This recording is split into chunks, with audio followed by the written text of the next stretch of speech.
नमस्कार, आपके साथ मैं राजेश पुनः मौजूद हूँ आप सभी के बीच में। और आज हम बात करेंगे सूर्यकांत राठौर जी के साथ, जो कि जसोते के रहने वाले हैं, श्रीकांत राठौर। और आजाद उम्मीदवार के तौर पर पाडर नागसेन कंस्टिट्यूंसी ने इन्होंने अपना नामांकन भरा हुआ है। जिस तरह से मैं बात करता हूँ कि पिछले कई शताब्दी बीत गई और पाडर के बहुत सारे ऐसे लीडर्स हैं जो किसी न किसी पॉलिटिकल पार्टी के साथ एफिलेटेड है, लेकिन अभी तक किसी भी यहाँ के वर्कर को एमएलए लेवल की टिकट की बात तो दूर है, कहीं नाम की चर्चा तक नहीं होती है। उसी बीच में हमारे युवा नेता है पाडर के, और बैकग्राउंड पॉलिटिक्स से नहीं है इनका, लेकिन फिर भी इन्होंने इस चुनाव प्रचार में अपना नामांकन भरा है। और सामने दो सबसे बड़ी पार्टियां जो है, भारतीय जनता पार्टी और नेशनल कॉन्फ्रेंस से टक्कर है।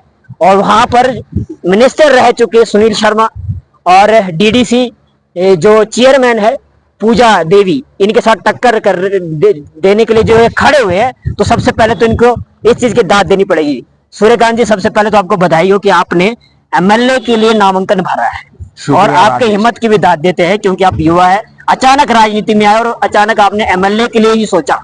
तो सबसे पहले आपसे यही जानिए कि क्यों आपने राजनीति में आने की सोची और क्यों आपने एमएलए का इलेक्शन जो है वो लड़ने के बारे में विचार किया। राजेश जी, सबसे पहले मैं आपको मुबारकबाद देना चाहता हूं कि आपने हमारे लिए कम से कम आपने हमारे लिए समय निकाला। तो रही बात राजनीति में आने की या ये फॉर्म भरने की एमएलए के असेंबली इलेक्शन के लिए, तो देखिए राजेश जी, मेरी अभी एज 30+ हो चुकी है और शायद मेरे 30 साल पूरे होने से पहले भी आज तक मैंने किसी का नाम नहीं सुना कि सब डिवीजन पार्डर के अंदर कोई ऐसा पॉलिटिकल लीडर हो जो असेंबली के लिए लड़े, एमएलए की टक्कर ले। ऐसे तो पार्टियों की मैं अगर बात करूं तो भारतीय जनता पार्टी के साथ लगभग पूरे पार्डर के जितने भी पॉलिटिकल लीडर हैं, कोई भारतीय जनता पार्टी के साथ जुड़ा हुआ है, कोई नेशनल कॉन्फ्रेंस के साथ जुड़ा हुआ है। लेकिन मैं आपके माध्यम से और आपके चैनल के माध्यम से समस्त पार्डर और नागसैनी की जनता, खास करके युवा भाइयों से मैं ये संदेश देना चाहता हूं कि ये खास करके भारतीय जनता पार्टी हो या कांग्रेस हो या एनसी हो या पीडीपी हो, इन लोगों का ये इलेक्शन एक किस्म का जो है व्यापार बन चुका है। व्यापार, ये व्यापारी हैं ये किस्म के। अब आप सोच रहे हो कौन से व्यापारी? ये लोग जैसे ही इलेक्शन शुरू होने की डेट अनाउंस होती है, जैसे ही इलेक्शन के रिलेटेड कैंडिडेट्स फॉर्म लगाते हैं, तो ये लोग गांव-गांव आना शुरू हो जाते हैं। जैसे ही कंपनी शुरू होती है, इन लोगों का आना जाना शुरू हो जाता है। तो मैं चाहता हूं कि जो भी भाई मेरी इस वीडियो को देखता है, वीडियो को शेयर करना और कमेंट करना अगर अच्छी लगी तो। देखिए भाई, मेरा कहने का मतलब यही है कि देवभूमि पार्डर और नागसैनी के अंदर कोई भी ऐसा कैंडिडेट नहीं है जो एमएलए लड़ने की क्षमता रखता है। तो रही बात ये बाकी इन पार्टियों की, तो ये पार्टियां जितनी भी हैं, ये हर बार किश्तवाड़ से ही कैंडिडेट यहाँ से पार्डर से उठाती है, जहां की 30 से 32 हजार आबादी है। अगर मेरे युवा भाई मेरी इस वीडियो को देखते हैं तो 18 तारीख को जो वोटिंग होने जा रही है, सोच समझ के कीजिए। मतदान है, 5 साल का सवाल है, 5 साल के बाद ही समय मिलेगा। सूर्यकांत जी, पंच सरपंच की नहीं सोची आपने, सीधा विधायक के चुनाव में आए। आपसे ये जानना चाहेंगे कि पार्डर में अभी तक ना तो किसी पॉलिटिकल पार्टी से किसी को मैंडेट मिला और ना ही किसी ने इंडिपेंडेंटली अपने दम पर खड़े होने की हिम्मत की है। आपने हिम्मत की है, सबसे बड़ी बात वो है। शायद आपकी इस हिम्मत से किसी और में भी हिम्मत आए और आगे चलकर और भी हमारे युवा जो है राजनीति में आए, और जरूरत भी है समय की। तो किस तरह से देखते हैं इस बार जो है, हालांकि इंडिपेंडेंट दो है लेकिन दोनों जो है वो कहीं ना कहीं किश्तवाड़ से है। तो एक तरफ से बताया जाता है, ये भी जो है बताया जाता है कि किश्तवाड़ को जो है पॉलिटिकल सेंटर जो है बनाया गया है। और आप क्या विचार लेकर राजनीति में आए हैं? क्या कुछ आप बदलाव देखना चाहते हैं पार्डर में? अगर आप जीत जाते हैं और या आप अगर संघर्ष कर रहे हैं तो क्या कुछ बदलाव लाना चाहते हैं? किस लिए संघर्ष कर रहे हो? राजेश जी, रही बात संघर्ष की, तो मेरा मानना है कि पार्डर के अंदर अभी हर एक चीज का संघर्ष करना बाकी है। कोई भी ऐसी चीज नहीं है कि जिसके पीछे हम लोगों को संघर्ष ना करना पड़े। आप छोटी छोटी बातें ले लीजिए, आज भी देवभूमि पाउडर की जनता एमजी नरेगा के लिए रो रही है।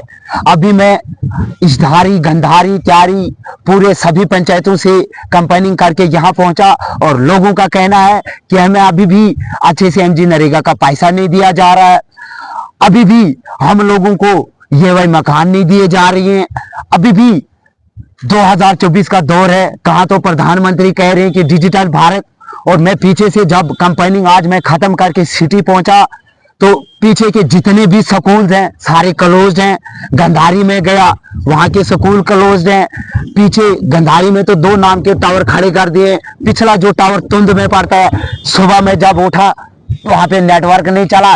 सिर्फ और सिर्फ इलेक्शन के दौरान ये लोग जो हैं दिखावे के लिए रोडों पे काम लगा देते हैं, दिखावे के लिए लोगों को बड़े बड़े दावे करते हैं कि देखिए भाई हम आपके लिए ये करेंगे, हम वो करेंगे। मैं साफ साफ कह देना चाहता हूं पाउडर नागसैनी कॉन्स्टिट्यूएंसी की जनता से, युवाओं से कि इन लोगों की बातों में बात आए, इन लोगों के बहकावे में मत आए, क्योंकि ये लोग पिछले 70 साल से भी यही लोग राजनीति कर रहे हैं और आज भी यही लोग राजनीति कर रहे हैं। तो हम लोगों को बदलना कब है? पाउडर के युवाओं से मेरा संदेश रहेगा कि भाइयों हाथ जोड़कर अपने इस भाई का चुनाव चिन्ह मेरा बंसरी है, बटन दबाएं। बाकी राजेश जी, श्रीकांत जी किस तरह से देखते हैं? एक तरफ से भारतीय जनता पार्टी जिसके पास अपने बड़े बड़े कार्यालय है, बड़े बड़े कार्यकर्ता है और बड़ा जो है कहीं ना कहीं फंडिंग बहुत बड़ी है, और दूसरी तरफ से नेशनल कॉन्फ्रेंस का भी यही हालत है, और इनके साथ आप कंपेन कर रहे हैं किसी पार्टी का फिलहाल आपके ऊपर ज्यादा सपोर्ट भी नहीं है। कैसे मैनेज कर पा रहे हो इलेक्शन कैंपेन को, और कैसे आप जो है उभर कर सामने आएंगे? राजेश जी देखिए, सबसे पहले हमारे पाउडर के अंदर लोगों को क्या है कि मतलब वो बोलते हैं ना दूर की ढोल सवानी लगती है। पाउडर की जनता से भी मैं परेशान हूं कि ये लोग, जो लोग आज से 30 साल, 35 साल, 40 साल पहले से भी यही लोग एनसी के लिए वोट मांगते हैं, यही चेहरे बीजेपी के लिए भी वोट मांगते हैं।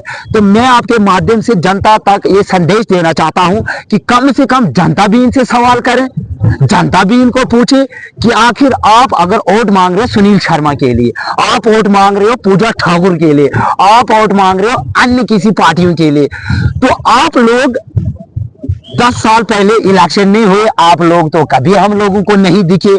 आज मैं बखूबी देख रहा हूं पाउडर गुलाबगढ़ सिटी के अंदर एनसी की रैलियां निकाली जा रही हैं, भारतीय जनता पार्टी की रैलियां निकाली जा रही हैं, और एक तरफ हम अकेले अपनी रैलियां निकाल रहे हैं और समस्त पाउडर के युवाओं का मेरे साथ पूरी पकड़ है, युवाओं के मेरे साथ सपोर्ट है और युवाओं का वोट है, और पूरे पाउडर कॉन्स्टिट्यूएंसी की जनता की मेरे को सपोर्ट है, और जनता की ही मेरे को पावर है, और जनता की ही दम पे मैं लड़ रहा हूँ ये इलेक्शन।